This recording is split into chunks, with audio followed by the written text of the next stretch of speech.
Something happens to a man when a woman has that much control or has that much fame. Yeah.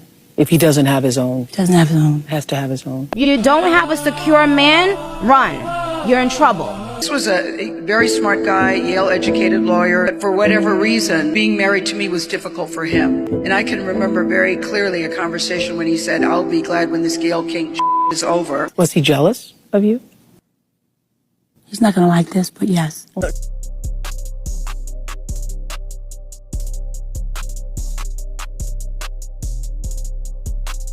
Hey ladies, welcome or welcome back to my channel. How you doing?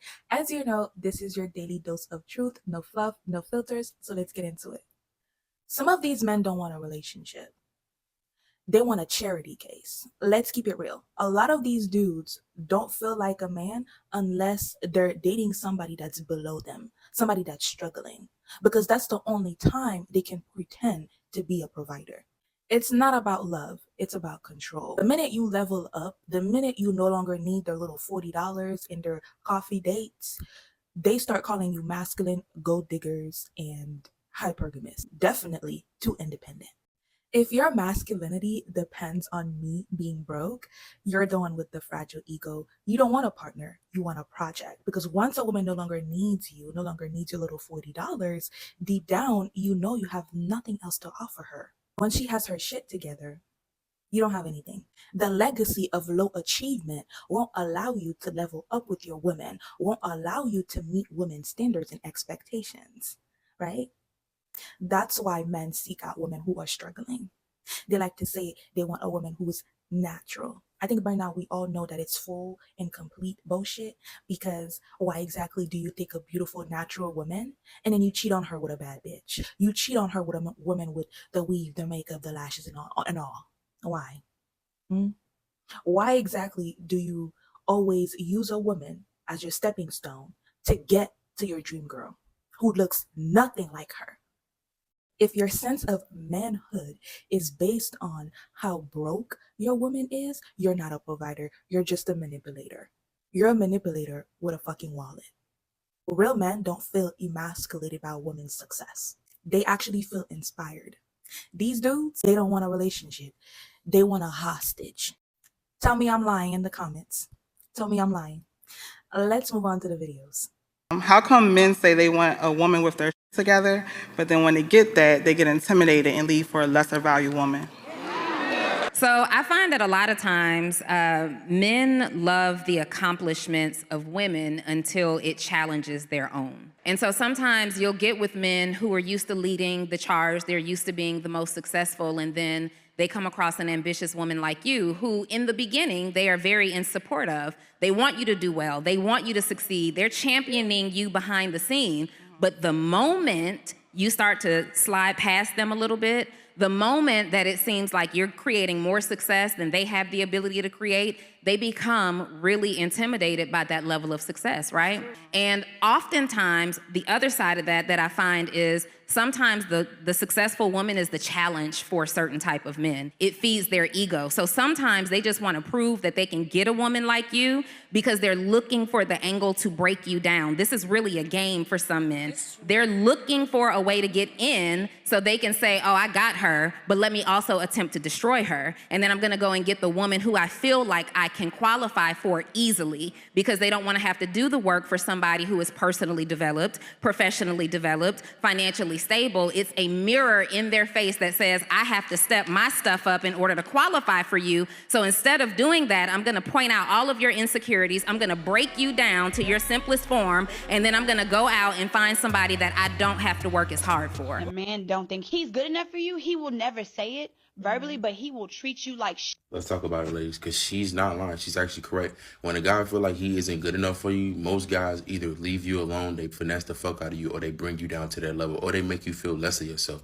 If we think about it, when I talk to a lot of girls, they're like, well, my confidence in myself was so high, and then he just brought me down to the lowest point that I felt less of myself, because making you feel less of yourself makes him feel superior. If he feels like you are now under him because you thought you were above him, but he thought you were above him, that feeds his ego even more. Because now he has that mentality like, I took somebody who was here and brought him down here to my level. Like, I always feel like when you're with somebody, you're supposed to level up with them. If that person is bringing you down to their level or bring you less than their level, they hating on you, they're jealous of you, they want to see you fail, they don't love you, and they don't care for you. But y'all not gonna listen to me. They hating on you, they're jealous of you, they want to see you fail, they don't love you, and they don't care for you.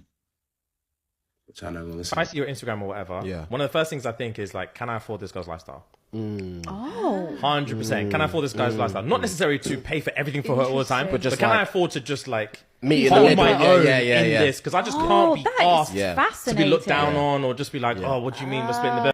You know, I know some men get offended when they hear stuff like this because they feel like every woman is theirs for the taking, that there is no such thing as a woman that's out of their league, even though they know for a fact that it is true. A woman can be out of your league. If you're somebody who is approaching a woman and she has her hair, her nails done, like you could tell by looking at her how much she has invested in herself, what she drives, where she lives, what she eats, where she vacations. When you see that she pours money into herself, how do you fit into that lifestyle?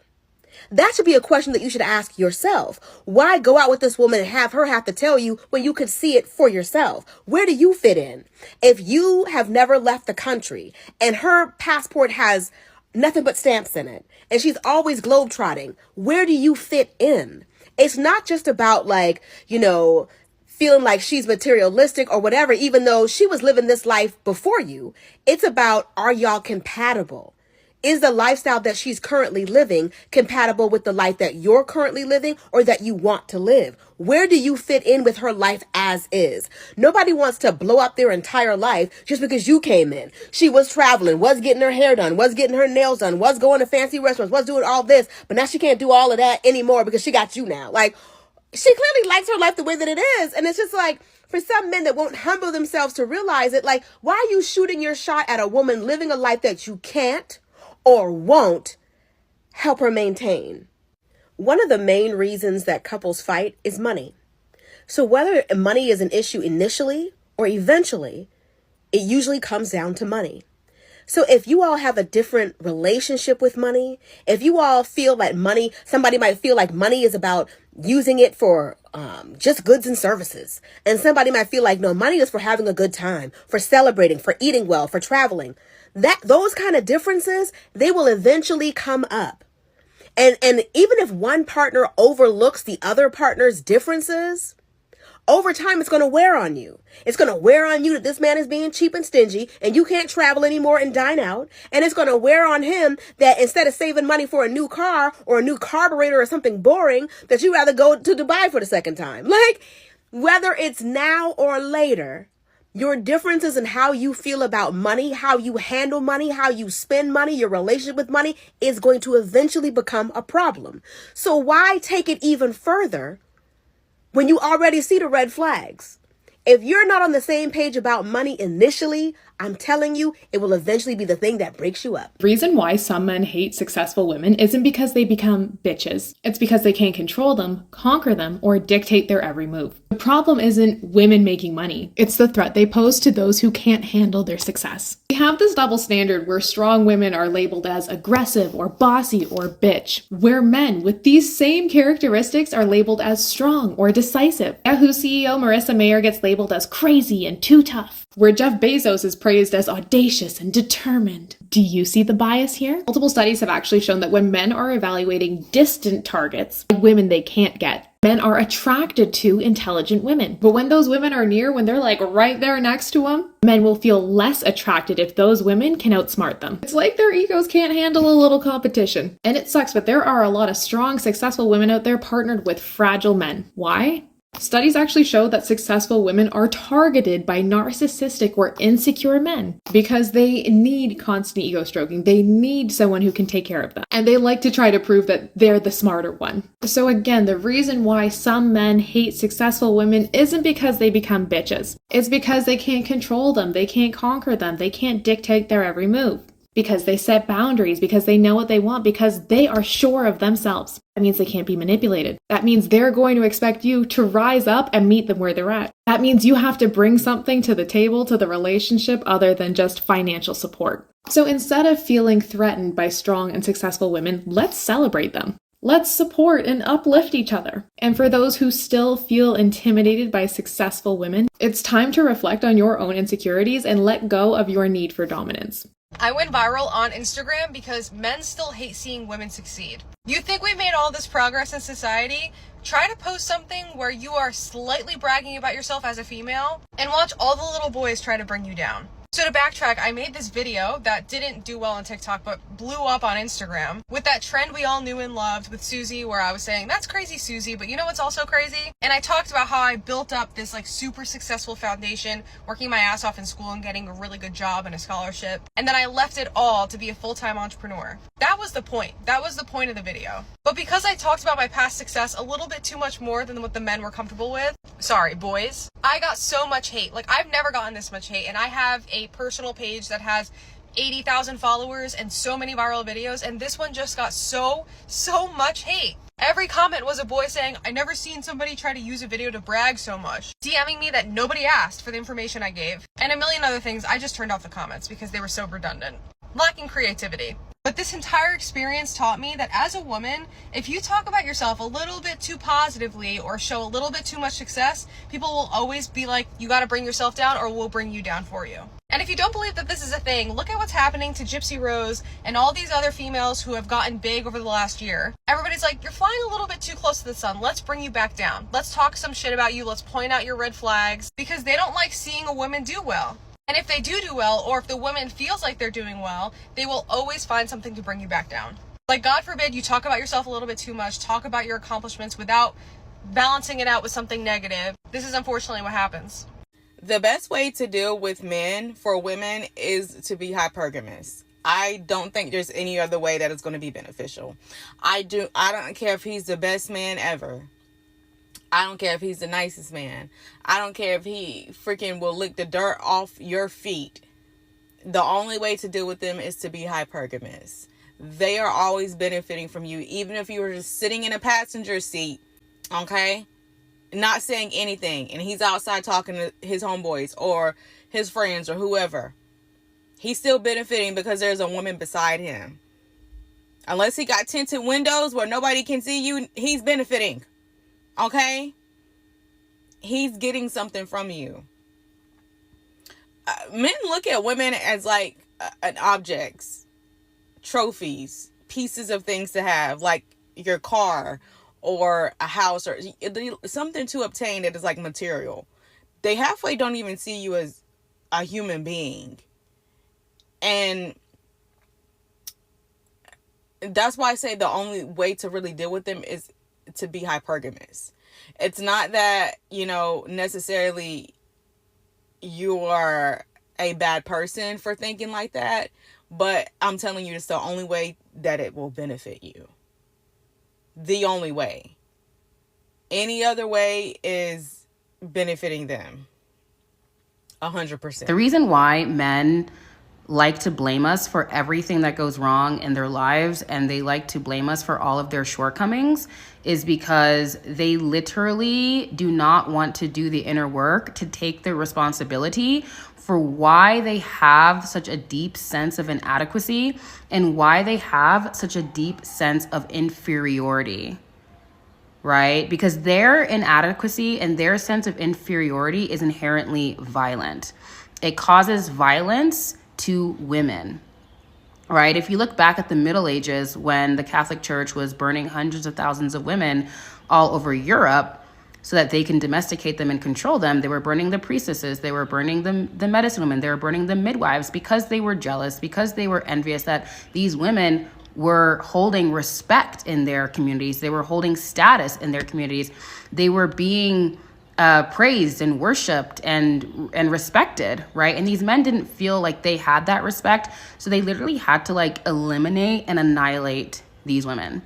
And so they created religion as a way to create a hierarchy, right, of domination and submission, so that we as women put them on a pedestal. We literally forget ourselves. We forget our power. We forget the womb. We forget our menstrual blood. We forget everything that's inherently divine, which is the craziest black magic ever. When they were like projecting that we were doing it, they were the ones doing it, and made us turn to them so that we could idolize them. so that we can praise them, so that we can respect them, so that we can worship them. They inherently wanted that respect so much. They had to create, and actually not even create, they had to rewrite goddess religions and put their prophets and make up names like Michael, Matt, and whatever, and David and whatever, and make their own, rewrite of goddess religions so that women started worshiping them. Because that's how far back this denial of responsibility goes. Because they got away with it. The older we get, y'all gotta let them men go. It's people without a degree today because of a man. I don't think we understand that men can actually and categorically ruin your life. So we're sitting down saying, oh yeah, he's so toxic. No, he can ruin your life. It's so many people today who aren't where they want to be, haven't reached the goals that they wanted to reach, and, basically were deterred in life because of a man. So when people are on this app telling y'all, hey y'all, choose wisely, hey y'all, don't be desperate, hey y'all, don't settle, it's more than just having a good man or being in a good relationship or being in a healthy relationship. This is your life. Like, get in the field about it, get serious about it. Protect your future, protect your goals and ambitions. When you have a toxic man around you, it can literally be the end of you. Historically, women always married up. Wouldn't that mean that men married down? Hypergamy is a very normal concept in the white community. A lot of white women will not marry men who are not making a certain amount of money because they think about their kids. They think about their future generations. They think about generational wealth. And that's why they don't marry men who aren't making a certain amount of money. In the black community, poverty is normalized. Being poor with your partner is normalized. Marrying for love is normalized. And that's why us as blacks as a whole have not been able to progress as much as whites have. If more black women decided to be more hypergamous, we would really eradicate poverty in the black community. Once you have a child, you're not going to be able to make as much money as you did before you had a child. You're not going to be able to work as much as you did before you had a child because now you have to take care of your children. If more black women decided to be more hypergamous, decided to marry men who are going to be able to provide for them and their children, we would have black wealth. We would have black generational wealth. More black women need to get on this concept. And that's why I'm using my platform to advocate for more women of color to be hypergamous. And it's funny that the only men really that are in my comments being mean and saying all these things, saying I'm ugly and all these things are black men because they want to shun down my voice. They don't want me advocating for more black women to be hypergamous. So I'm going to continue to advocate for this. I really believe that if more black women decided to date men who are able to provide for them, date men who are able to bring generational wealth to them, we would really fix the black community. We need to stop marrying for love and start marrying for resources. Start marrying for our children. Start marrying for generational wealth. Start marrying for what this man can do for not only you, but future generations to come. You marrying a poor man is going to affect you for the rest of your life. You marrying a man who can barely provide for himself is going to affect you and future generations. So black women, please, please, please choose wisely. Choose wisely. You don't need to get married to a black man just because, okay? Get married to a man who's going to be able to provide for you and your children so that future generations will thank you. I'm actually glad you asked this question because there's a reason why black women, you see so many of us having this conversation about hypergamy. And that's because even though we are not alone in this space, but the reason why you see so many black women is because we're the ones who are always taught from birth to lower our standards for men. We're the ones who are taught that we must suffer. We must ride, we must die. And if we are not willing to suffer in a relationship, then the love isn't real. We're not good women. We're not virtuous because we're not willing to just, sleep with you on a, mattress on the floor forever to prove that the love is real. Other communities are not as burdened with this level of brainwashing. I'm going to call it what it is. Have you ever seen a South Asian family negotiate a marriage for their daughter? They're asking about education level. Does he own a home? Where are the finances? Because finances are a part of life. And as much as we want to teach in our community that it doesn't matter, it actually does, because we're the ones who end up paying the price. We're the ones who end up raising the children alone, having to work, a demanding career and be both mom and dad because we had absolutely no requirements for whom we allowed to put a baby in us. Now, that's not my story. I'm married. I have been married for 3.5 years, but we have to collectively wake up as a community. And just because I'm married now doesn't mean I don't want to look back for my other sisters who I know desire a family unit, not just to have children, but to have a family, who desire a marriage, not just a relationship, who want a husband, not just a baby daddy. I feel, honestly, a debt to the community to really reach back and encourage all of us that it is possible. You don't have to suffer. You don't have to ignore finances in the relationship completely. But we're literally taught to ignore the finances. Like, don't even look, oh, money, don't even talk about it. But we get together for love and usually split up, over the fact that the mortgage can't be paid. Or that, he's not helping as we need him to for the family. Our families are suffering. Our children are suffering. This really comes down to our family unit and our children. And I think if we care about women and we care about the family, the answer is not to lower the bar for men, because I think some men are scared that in raising the standards that maybe they won't rise to the occasion. But the truth is, we believe that you can rise to the occasion. We believe that men are capable. So this shouldn't be a problem. If women, particularly Black women, are now collectively saying, hey, listen, we require more and we are not signing up for a life of suffering, we know that the men can do it. Now, there are some people on this app who feel that because I am married to a white man, I cannot give this advice. But for it to even be seen as a betrayal to the community to marry someone outside of the community is in and of itself a problem, because we are taught to limit our prospects to only one ethnicity, not ask for anything in return. We can't even ask for faithfulness, loyalty, marriage, financial security. Then what is left? No, we know that you all can rise to the occasion. We do believe in you, and that's why we're having this conversation, so that our units get stronger, our children will be loved and cared for, and our women can have a life of ease, free from deliberate and purposeful suffering, because life will always bring challenges. We don't need to purposely put this woman through a test and try her just to see if she's going to be willing to suffer. We need to let all of that go. So you're going to hear more Black women talking about this, because in other communities, it's just understood that you would at least get someone who's on your level, who can provide and take care of you, because they're thinking about the unit of a family as a whole. And I think more Black women are getting into that space where we're comfortable feeling like we can have that too. And I'm married, and I know that other women who are married in this space, we don't want to close the door behind us. We want to leave it open and kind of use ourselves to just show other women what could be possible if you're willing to not settle for less just because the community has ingrained that in you. Thank you for making it this far into the video. I hope you enjoyed this topic. I post every morning and every evening. Don't forget to give it a subscribe, put the notification bell on, leave your comments down below, and I will see you guys in my next one. Bye.